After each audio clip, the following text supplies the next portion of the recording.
আমানতদারি আজকে আমার দেশে এই নারীগুলো পাওয়া বড় দুরস্কার। খালাতো ভাই, মামাতো ভাই, ফুফাতো ভাই, জ্যাঠাতো ভাই সর্বনাশ করে দিল।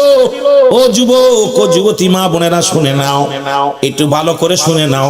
তোমার স্বাস্থ্য ভাইয়ের চেহারা দেখা হারাম, তোমার ফুফাতো ভাইয়ের চেহারা দেখা হারাম, খালাতো ভাইয়ের চেহারা দেখা হারাম, মামাতো ভাইয়ের চেহারা দেখা হারাম। এক কথায় যাদের সঙ্গে বিয়ে করা যায় তাদের চেহারা দেখা সম্পূর্ণ হারাম হারাম। আজকে দেখা যায় খালাতো ভাইয়ের হাত ধরে করো, মামাতো ভাইয়ের হাত ধরে করো, জ্যাঠাতো ভাইয়ের হাত ধরে করো।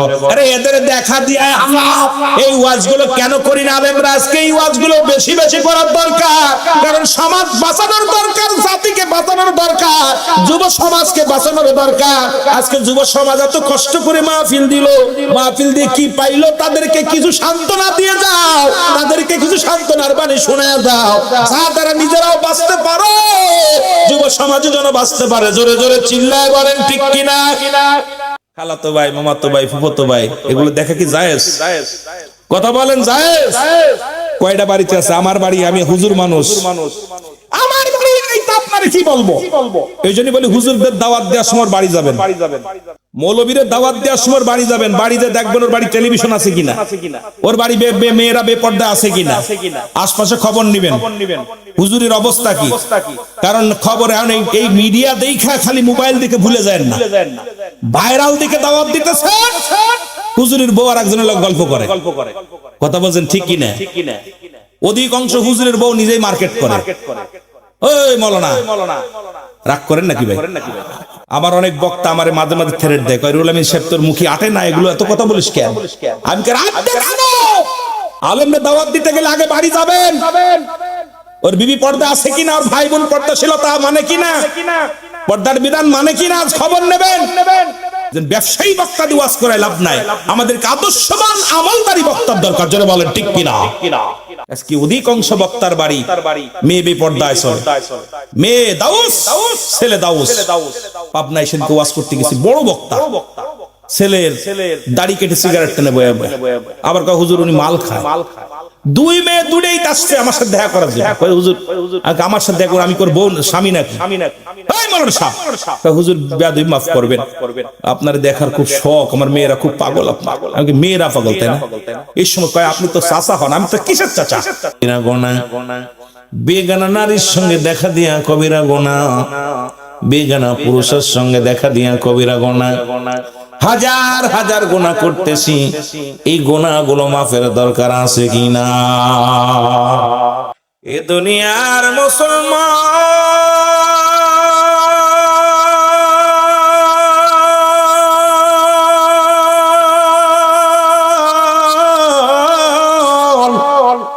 নবী লাগবে কবরে, নবী লাগবে মিজানে, নবী লাগবে ফুলসিরাতে গো। নবী বিনা কোনো বান্ধব নাই, নবী বিনা কোনো দরদি নাই, নবী বিনা কোনো উপায় নাই। এরা বন্ধুগণ আমার শুনে নাও, কারণ পৃথিবীর মধ্যে রব্বে কারীম এমন একজন নবী পাঠাইলেন যে নবীর উম্মত হওয়ার জন্য যুগে যুগে অসংখ্য নবীর আফসোস করেছে, বিনা দরখাস্তই বিনা চাওয়ায় এমন নবীর উম্মত আমরা হইলাম। সেই নবীর দরবারে বারবার সালাম পৌঁছায়। জোরে জোরে বলেন ঠিক কিনা? এই নবীর ভালোবাসা প্রকৃত ঈমান গো। এই দয়ার নবীর প্রেম ভালোবাসা যার অন্তরে যতটুক, তার ঈমান বলতে ততটুক। যে নবীর প্রেম ভালোবাসা যার অন্তরে নাই, তার ঈমান বলতে কিছু নাই, সরাসরি বেঈমান। কিছু কথা বললে বুঝতে পারবেন বাবারা আমার। এর কোরআন হাদিস থেকে কথাগুলো বলবো, লক্ষ্য করে সম্মান দরদি বন্ধুরা আমার। রাহমাতুল লিল আলামিন সাহাবীদেরকে নিয়ে বসে আছে আলোচনার ময়দানে। এই রকম নবী যে আলোচনা করতেছে, আমার নবী বললেন সাহাবীরা রে, বাতিলদের সঙ্গে আর একটা যুদ্ধ শুরু হয়ে যাবে। আমি তোমাদের ঘোষণা করলাম আগামী কাল ফজরের নামাজ বাদে যুদ্ধের ময়দানের জন্য প্রস্তুতি হও। আমি নবী আজকে সেনাপতির নাম ঘোষণা করব, শুনে নাও। সেই যুদ্ধটা হলো মুসলমান কাফেরদের সঙ্গে বড় একটা যুদ্ধ। যুদ্ধটার নাম হলো হুনাইনের যুদ্ধ। জোরে জোরে চিল্লা বলা যাবে না মারহাবা।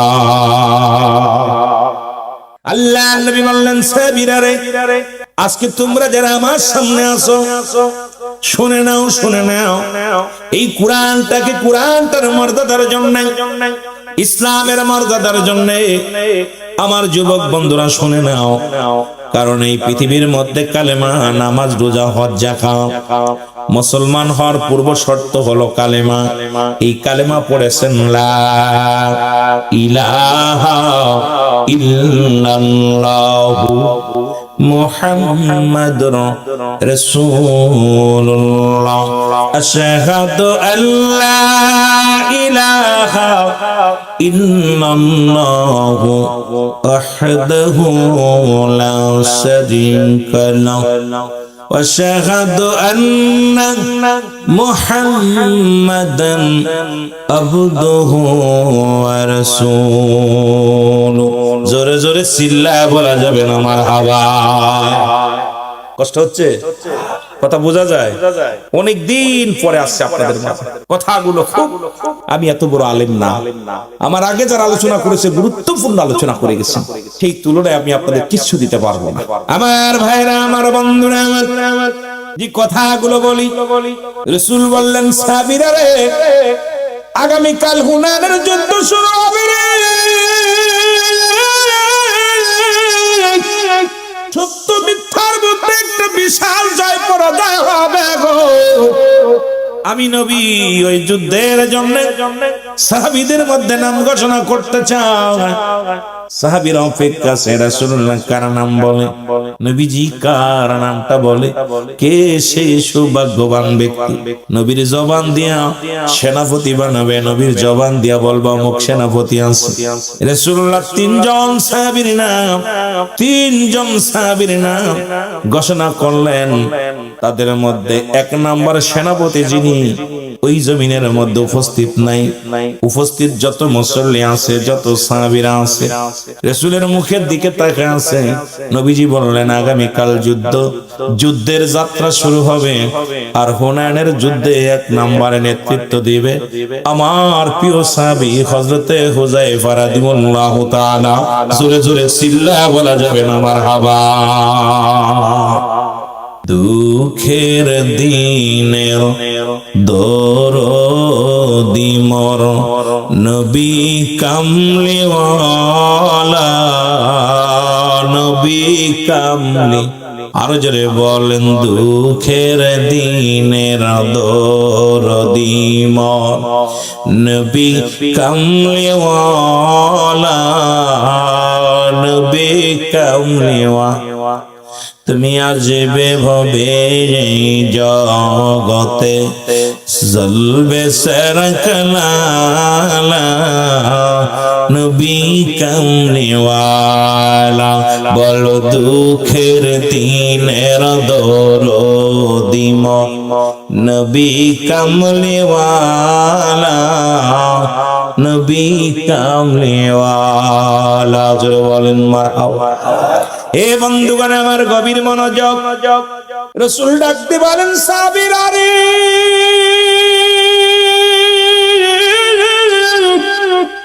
আমি নবী তিনজন সেনাপতির নাম ঘোষণা করে দিলাম। এর এক নাম্বার হুনাইনের যুদ্ধে নেতৃত্ব দিবে আমার প্রিয় সাহাবী। ও মুসলমান শুনে নাও। সাহাবীরা সব আশ্চর্য হয়ে গেলেন, ঘটনা কি? হুযায়ফা তো ময়দানে নাই, হুযায়ফার তো দেখি না।